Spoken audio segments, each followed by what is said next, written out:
because most people think that when they hear the word non-duality, that everybody's talking about the same thing. Because in duality, there could be so many different types of dualities. But in non-duality, it must be all the same. But in fact, that's not the case. There are many flavors and varieties of even non-duality. I'll just give you a couple of examples. I don't know how much you're familiar with Indian philosophy, but there's an ancient Indian philosophy that's called Shiva Shakti. Some of you may have heard of it. It's called the non-dual philosophy. And what it says is that Shiva is consciousness, and Shakti is the power of consciousness, and they're inseparable. They're non-dual. They're Shiva, they're Shakti, but they're not separate, like one hand, Shiva, Shakti. So that's a type of non-duality. Yes, that's called Shaivism. There's another type which is quite similar, which is called Kashmiri Shaivism. I'll just give some examples, which says that everything is pure consciousness, and that consciousness does the dance of the universe, so that the universe is just the play of consciousness. So the universe and the consciousness, again, are not separate. Non-duality. There was a 15th century philosopher in India by the name of Vallabhacharya, and he came up with, his philosophy was called pure non-dualism. And what he said was that there's a supreme being, and that supreme being got bored or something, and so for the fun of it, he created the world. And then after creating the world, he entered into it, pervading every atom and every fiber of it, so that that supreme being and this world are non-dual. It's another type of non-duality. It's a creator, it's a creation. The creator entered into his creation, and that's called non-dualism. The type of non-duality that I'm talking about is different from all of this business.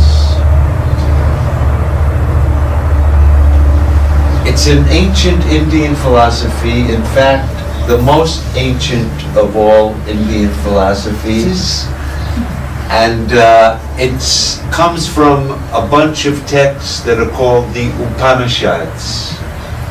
Has everybody heard of the Upanishads? These are the most ancient of all Indian philosophical texts. Nothing predates this. There's nothing older than this. This predates it's probably the oldest philosophical text in the world. They generally, most scholars put the Upanishads at about 600 to 800 BC. That means 200 to 300 years before Gautama Buddha was born, there were some people running around in India teaching this Upanishad non-duality. So let me see if, first of all, I can give you kind of an idea of what that idea is.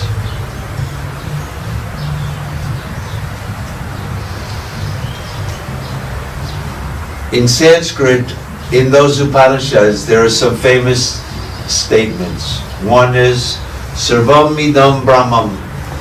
All this, that means everything that you see, this whole universe, Sarvam Idam Brahmam, is Brahman alone. Brahman is the Sanskrit word which means the absolute reality. All of this multiplicity is that absolute reality. And then they describe the absolute reality as follows. Ekam Advityam, which means one without a second. There's no other reality here. There's just one reality. There's no Shiva and Shakti. There's no play of consciousness. There's no God that created the world and entered into it. None of that. So that's a type of non-duality that is different, you can see, than the other types of non-duality. I'll give you just two more examples. In the Buddhist tradition, there are also non-dualist traditions. And for example, for those who may have studied some Buddhism, you may have heard form is emptiness. Emptiness is form. That means that they're non-dual. Form is not different from emptiness. And emptiness is not different from form. They're non-dual. That's a type of non-duality. But it doesn't deny that there is form. It's just that that form is empty. Empty means empty of any inherent nature. So it's empty, but it doesn't mean that there's no form. It's just that that form, its very nature is to be empty. It doesn't have any true nature. So that emptiness is not something separate from form. If you take form away, there's no emptiness. They're inseparable. That's another type of non-duality. But the type of non-duality that I'm talking about tonight is different than that. There's no form. There's no power.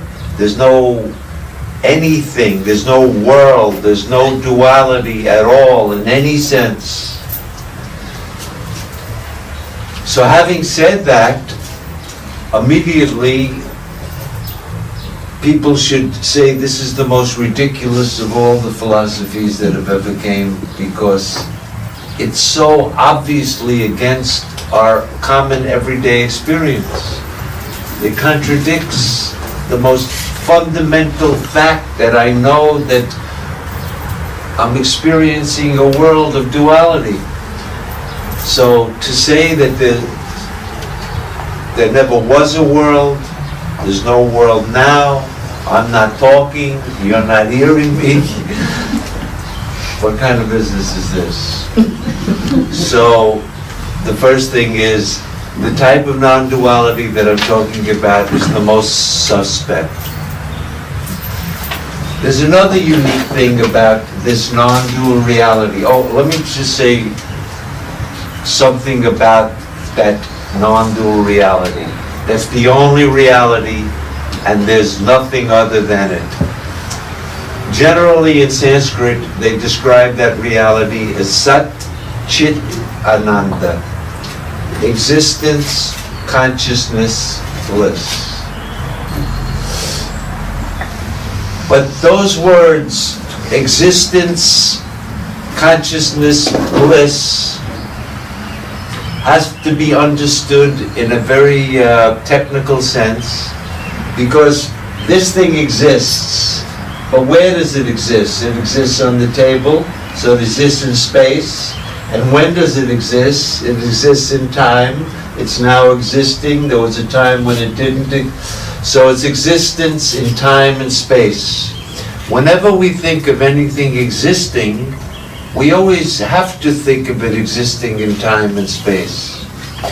But this Sat, the existence of Brahman, is not in time and space.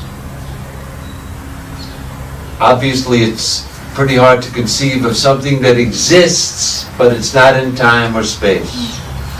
But that's what Sat existence means. It's consciousness, but it's not consciousness like when I say I'm conscious of that wall, or I'm conscious of my thoughts, or I'm conscious of my feelings. It's consciousness bereft of any object. In other words, if you could just in your mind say, you're conscious of a flower. I'm conscious of the flower. Now, if somehow you could take the flower away, consciousness bereft of all objects is called Chit. And then Ananda is bliss. Bliss doesn't mean the happiness we get when we eat a good ice cream or when we come in contact with pleasurable things. Because all of those happinesses are caused by something. But this is bliss not caused by anything. Existence beyond time and space, consciousness bereft of all objects, and bliss not caused by anything. That's Brahman. By the way, this philosophy is not a dead philosophy. It's alive and well. There are people who study it, teach it, believe in it. You can go to India and find places where they teach this thing. So, from 8th century BC till today, it's a living tradition of this type of non-duality. And the third unique thing about it that makes it relevant for us, and this is the most unbelievable part of the whole business, is that that infinite, immortal bliss, which is the only reality, is who you are. You are that. That non-dual, infinite, unchanging, beyond time and space bliss. That's who you are. You're not going to become that when you drop dead, when you go to heaven, when you raise your kundalini or whatever you got. That is your eternal nature. Everyone, you may have heard the famous saying, you are that, right? Nisargadatta said, I am that. So the Upanishad says, Tattvamasi, you are that. It doesn't say you'll become that after you meditate for 40 years. It doesn't say you'll merge into that if you do this, this, or this.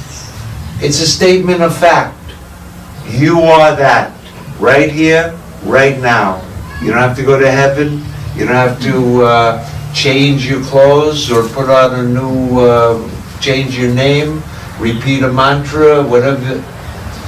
Because you are that here and now. Whether you know it or not, it doesn't matter. You're that. So that's quite a unique thing that's also quite unbelievable. Because I'm this. What do you mean I'm that? I'm this. I was born, I'm getting old, I got problems, my boyfriend, my job, I'm this, and this is mine, this is my house, my country, I know who I am. I'm definitely not whatever you're talking about. So the whole thing seems quite silly. So in order to appreciate, how could it be possible that there's just one reality, and that reality is me? I am infinite bliss. I'm not in time, so I was never born. I'm never going to die. How could I believe that? Is this religion? Is it a faith? Some old book said it, or some guy with a long beard said it? Is that why I should believe this? Or some yogi who was meditating on his belly button for 40 years said it? Here's the real unique point about this.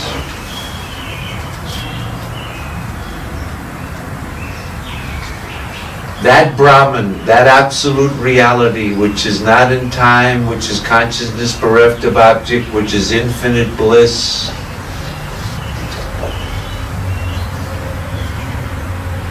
is the witness of every one of your thoughts right here and right now. the witness of your thoughts right here and right now, including the thought, I am Ira, I am a world-renowned advisor. Whatever our idea about ourselves, this ego is who we think we really are. When anybody asks you, who are you? I am so-and-so. I have these parents. I was brought up here. I live here. And this is what I do for a living. I have children. I don't have children. This is me. I am this. And this is mine. My money. My house. My car. My wife. My children. I am this and this is mine. These ideas, I am this and this is mine, are objects to you. They appear to you just like any other thought. Every thought is an object to you. That witnessing consciousness that's in you, that's witnessing every thought right here, right now, that's never hidden, that never goes away. Suppose you say, I don't believe in it. This is bullshit. Oh, that's interesting. Whatever thought, it has to be an object to a subject. You're the subject of every thought. In Sanskrit it's called Priti Bodha Vididam Matam. It's known with every thought, because no thought can appear unless it appears in that witnessing consciousness. No thought can be an object unless that subject is there. But what happens when the object goes? Suppose in between two thoughts, or if the thoughts stop, what happens to that witness in you? If the thoughts are there, you're the witness of it. If the thoughts are not there, you're the witness of the absence. There was nothing appearing. How do you know there were no thoughts? Because I'm the witness. Now let me take this a little further.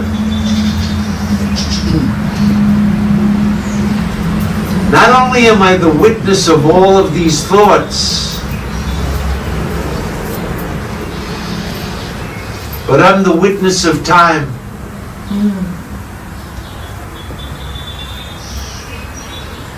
Here's one very important fact about the subject and the object.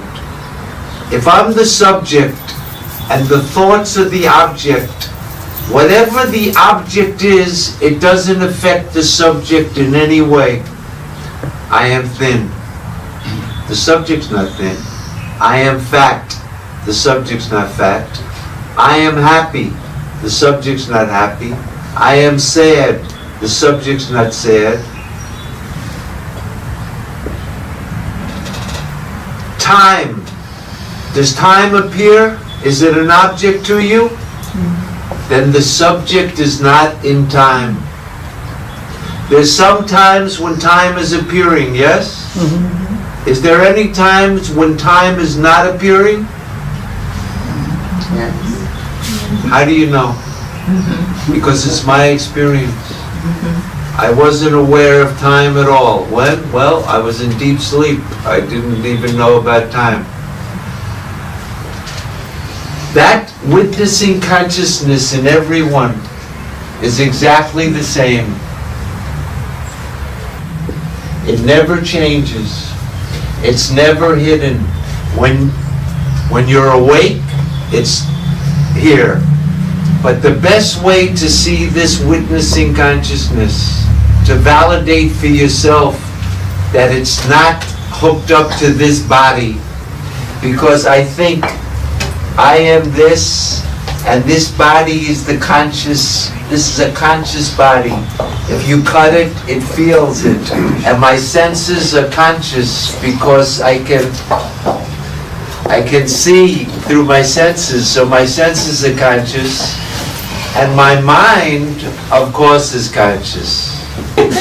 But the fact of the matter is, the body is an object to me. My senses are an object to me, and my thoughts and my mind are an object to me. They have no consciousness at all. But that's another subject. The way to see this the most clear in your own experience is to just reflect on your experience of dream.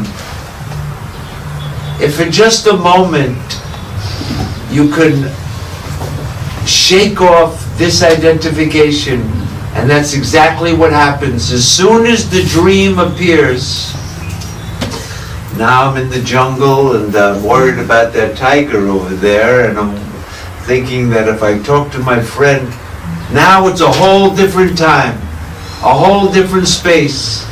I'm there in the dream. I'm talking to my friend about the tiger. But the whole dream I'm witnessing, yes? I'm the witness of the dream. Nobody else. Just one witness for the whole dream. And in that witness, me, the dream subject, the dream world was an object, all of the time and the space and the causality, the whole thing is appearing to me. If the guy in the dream gets cut, am I cut? Because as soon as I wake up, I say, it's only a dream. It didn't affect me. But now I'm stuck here. So the real question is, just like I was the witness of my dream state, am I the witness of my waking state? It's easy to see it the other way. When I wake up and my waking state appears to me, does anybody here think that their dream world is still existing somewhere? When I woke up, that tiger that I saw in the dream, is he still sitting there waiting to get me? There was no tiger there. It was just a dream. There was no real tiger there, right? It appeared like it at the time, for the time being. But as soon as I woke up, I realized there was no really tiger there. Yes? So it's not that when the dream ends, the dream world is sitting there. Has anyone seen their dream world when they're not dreaming? You can maybe remember it, but you're not going to see it, because as soon as you wake up, the dream ended, the dream world ended. But here's the difference with our waking state. When my waking state ends, I believe that my waking world continues, even though no one has experienced their waking world independent of their waking state. The waking world appears concomitant with my waking state. As soon as the waking comes, the dream is canceled totally. As soon as my dream state comes, my waking is canceled totally.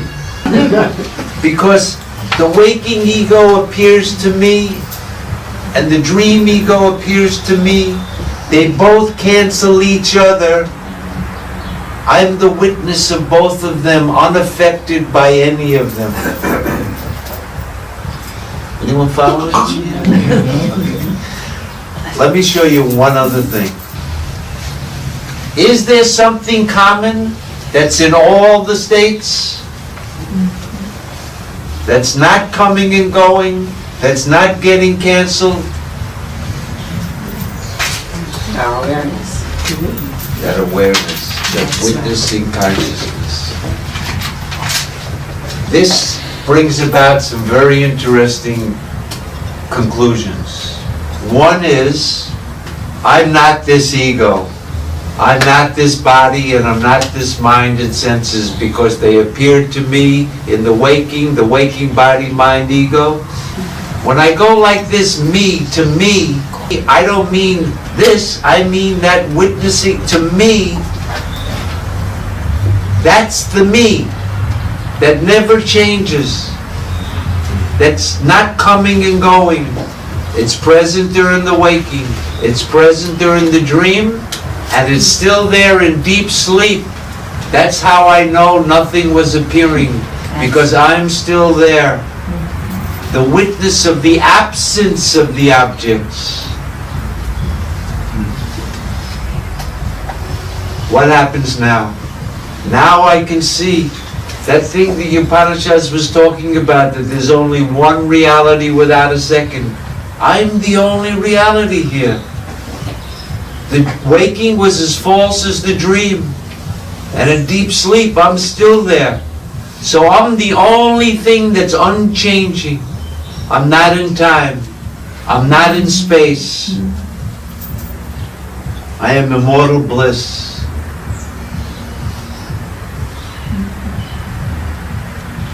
That bliss is called the non-dual reality. There's nothing other than that. Because a dream is something that appears to exist, but in truth has no existence. The only truth of that whole dream was me. It was me that appeared like the dream tiger, the dream people, the dream Ira. It's me that appears as this waking, and it's me that remains whether the appearance is there or not. That's why this teaching is not religion. This is not religion. So the only ignorance and the only reason we suffer is because I've mixed up myself, who I really am, with who I'm not. This is called ignorance. It's a mistake. It's just a clear, out-and-out mistake based on your own experience. We've all are in the grips of this ignorance of taking myself to be what I'm not, the not self. Once I've taken myself to be this, and I exist from the tip of those toes right up to here, this is me. So this is me. Now here's a problem. Once this is me, you know what has to happen?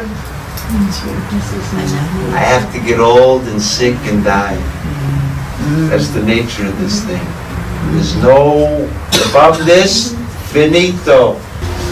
But from the point of view of your own experience, you were never born. You will never get sick. You don't get old. You are nothing but infinite bliss. You have no desire for anything. You have no fear of anything. There's no second thing to you to be afraid of. But in my ignorance, I am this. This identification with the body is death. And once I'm this, then I'm seeking happiness and I'm trying to avoid death, even though I know it's coming. And even though I know no matter how much happiness I get, it's going to be fleeting. That Haagen-Dazs, when it touches the tongue, great. But soon, if I keep eating it, that same Haagen-Dazs that was making me happy, you know what? Why is it, if that thing was the source of my happiness, now why is it causing me so much discomfort now? It can't be the Haagen-Dazs. It has to be that the desire, when we finally get the thing that we want, the mind for a second becomes quiet. And in that quiet mind, the bliss of the self is reflected. We attribute it to the object. The identification with this body is so thick. We are so this, that for somebody to say you're not that body is almost meaningless. So how is it that we can come to realize this, if you haven't already realized it?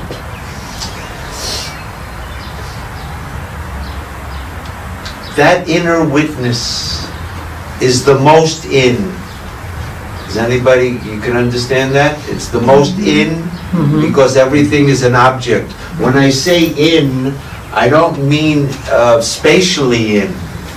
It's the most inner, the very core of the whole thing is that witnessing consciousness. It's the most in, it's the most subtle, because it has no form, no shape, no color, it's subtler than space. The mind is extrovert. When the mind is like this, that witness is 1 billion years away. There's no witness when the mind is out. But if this mind, even for a little while, you can restrain it and bring that mind back to the subject who's seeing all the thoughts. So the mind has to be made introvert. It has to be made subtle. It has to be made pure. So as long as the mind is on the world, that monkey mind is in full play. What did he say? Oh, he said this, I'm jealous of that. This is how the mind is when it's out. When the mind turns back to that witness which never changes, that's all that's meant by a pure mind. When the mind is focused on that inner consciousness that's always there, it's never hidden. It's only because the mind is out we don't take note of it. But even when the mind's out, it's shining. It's lighting up every thought of the extrovert mind. But we never take note of it. So the whole spiritual journey, not the religious journey, the whole spiritual journey is to take the mind and make it introvert so that we can recognize this truth about ourselves. When you realize, I am that,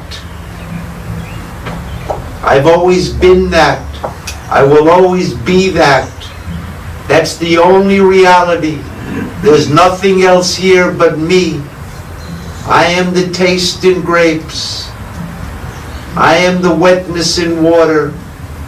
I am the lover who compares his beloved to the full moon. I am everything. That will put an end to the idea that I am a mortal that was born, getting old, getting sick, and is going to die. It's a question of what is the correct answer. It's not to be believed. It's not a religious belief. It's to see the fact of the matter, here and now. So how do we go about this? The practical approach to this.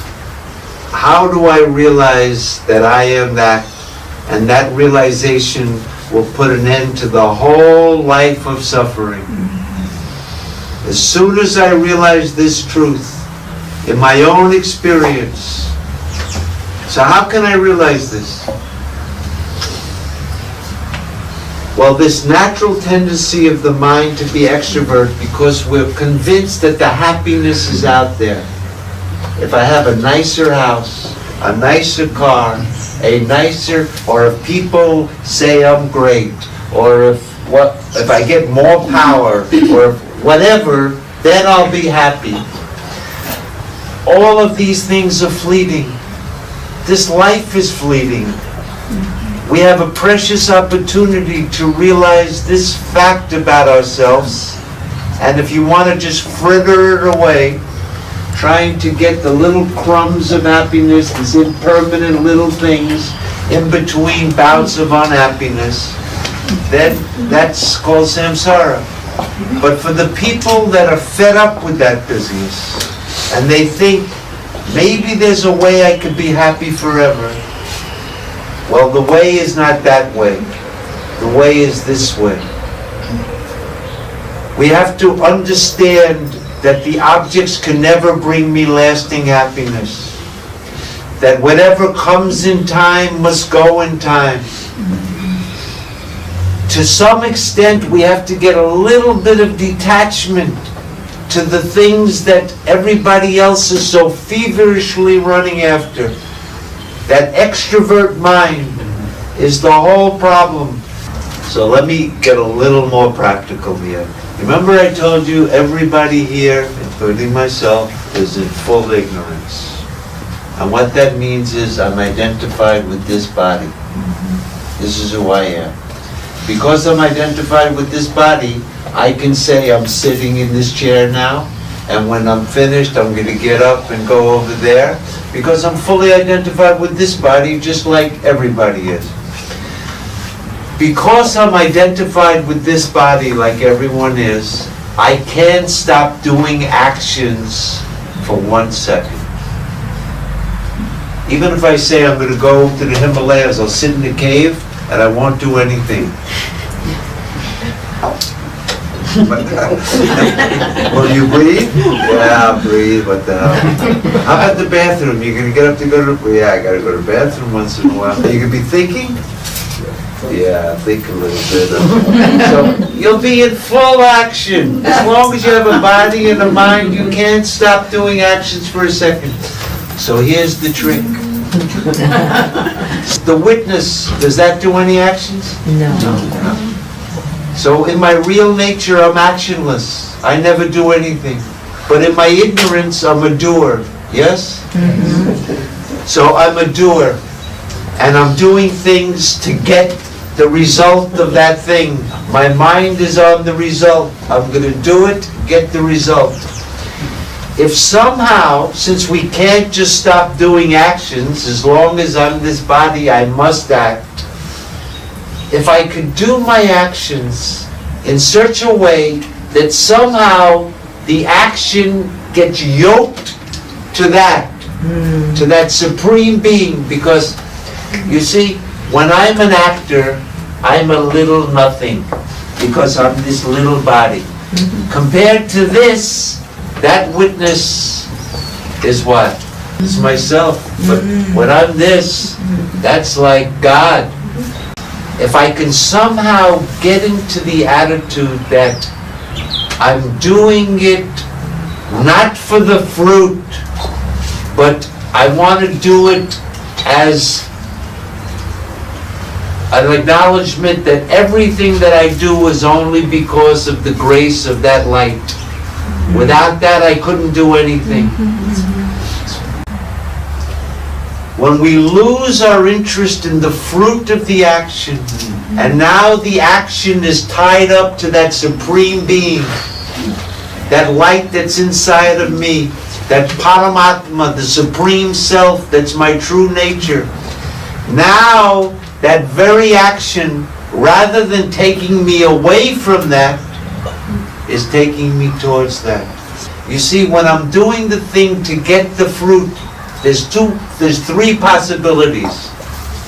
I might get the result. What happens if I get the result that I wanted? I'm happy.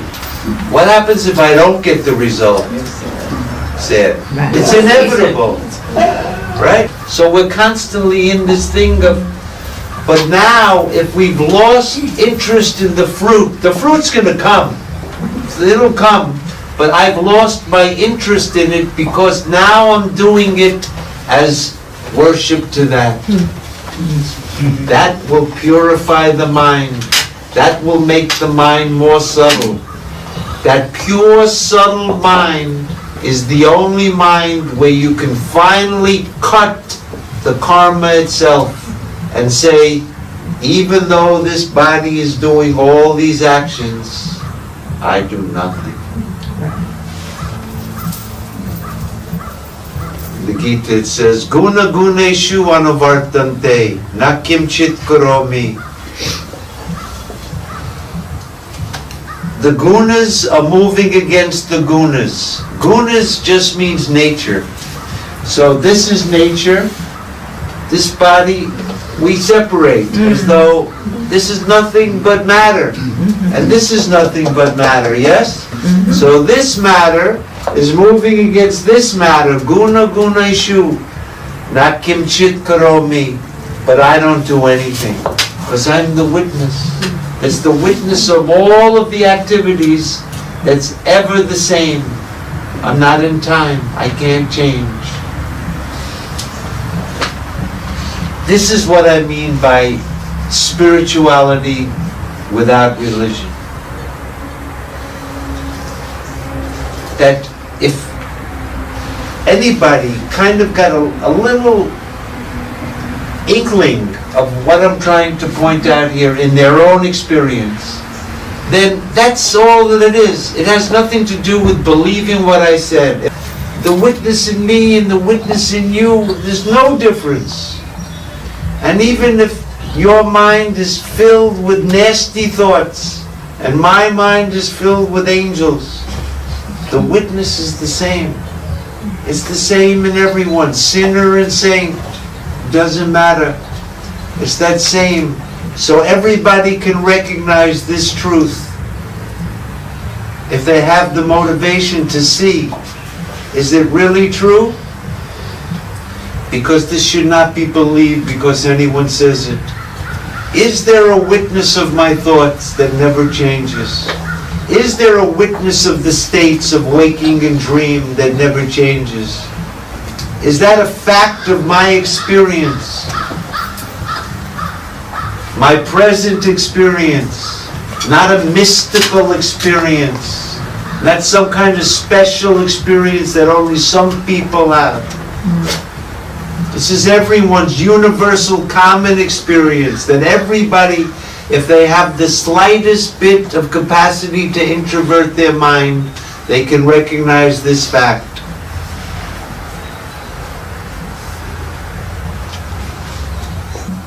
When I said that you're the witness of all of these thoughts, or the waking state and the dream state, that doesn't sound like non-duality. There's a witness, and there's something witnessed. What kind of non-duality is that? Here's the point. You're the witness that never changes. And whatever's appearing or disappearing, the witness has no reality at all. For three reasons. One is, that which didn't exist in the beginning and which doesn't exist in the end can't exist in the middle. Because from non-existence, existence can't come. And if it really existed, it couldn't become non-existent again. But the object, there was a time it wasn't appearing, and there's a time when it ceases to appear. It's changing. It can't be real. That which changes can't be real. And that which is real never changes. If you examine your experience, then you'll see there's only one reality that never changes. What's appearing has no reality. It never existed in the past. It didn't exist when it was appearing, and it didn't exist after it ceased. The truth of the appearance is the consciousness. When it appears, the object, it can't appear independently. Take the witness away, what happens to the object? Without the subject, no object. Take the object away, what happens? The subject is there. Subject is still there. That's how you know the object is gone. So there's only one reality. That's all that ever was, is, or will be, is you. All of this is you. You are everyone. You are the Buddha. You are Jesus Christ. You are that. When it says you have to remember, you means the witness of your thoughts. The witness of my thoughts is because with every thought it has to be there. So I don't have to do any stand on my head. I don't have to join the whatever.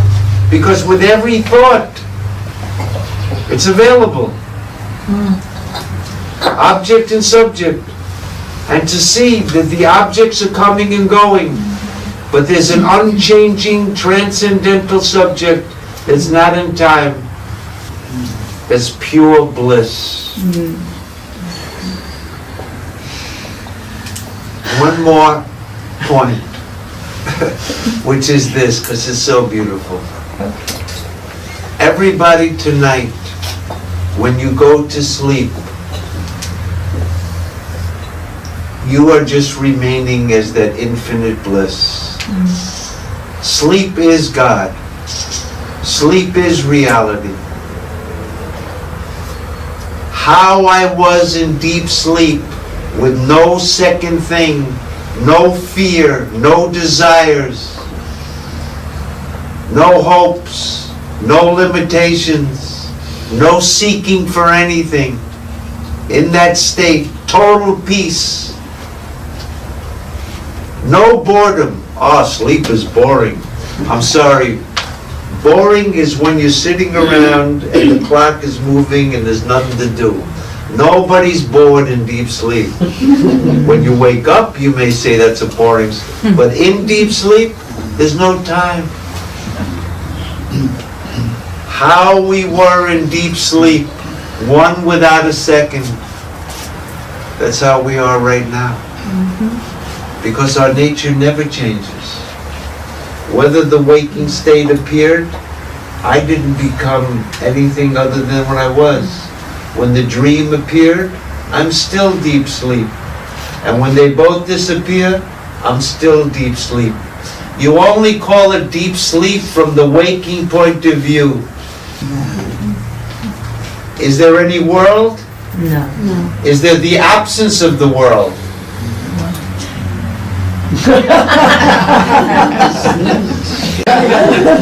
There's no world and there's no absence of the world. Oh, the world disappeared in deep sleep. You say that when you're awake. That's right. It's just you. And it's just you now. One reality without a second. I think today you used the witness in very effective way to understand it, but actually, you know, in the past, you have said at a certain point the witness disappears. You see, the self is called the witness only in relation to the witness. Let me tell you what I mean. In Sanskrit, the word is called Maya. For those who don't know much about Sanskrit, Maya is made up of two syllables, Ma and Ya. Ma means not, and Ya means that which is. That which is not is called Maya. Even though it appears to exist, in truth it never was, right? For example, if I were to see in the desert a mirage, right? So I see the water. But as I get closer, I realize, oh, it was just the sun, there's no water there. That water never was there. Even though it appeared like it was there, there's no water there. That's called Maya. It's just an appearance, but it has no truth to it at all. So this world, in relation to the world, the self is called the witness. But when we realize the world is Maya, it has no reality, then there's just the witness, and when there's just the witness, it's not a witness. It's just pure consciousness. He's the witness when something appears. He's not the witness when nothing appears. Suppose there's a snake in a hole. This is the sun. The snake comes out and you go, oh, the sun lit up the snake. Then he went back in, oh, the sun's not lighting up the snake. But the sun didn't change one drop. It's only in relation to this. We say, oh, he's doing it, he's lighting it up, he's not lighting it up. We're witnessing, we're not witnessing as though it was some action that we're doing. We're lighting up the dream. But the dream is an appearance that has no existence. The only truth of the dream is you. So it's not even a witness. It's only a relative term. Good point.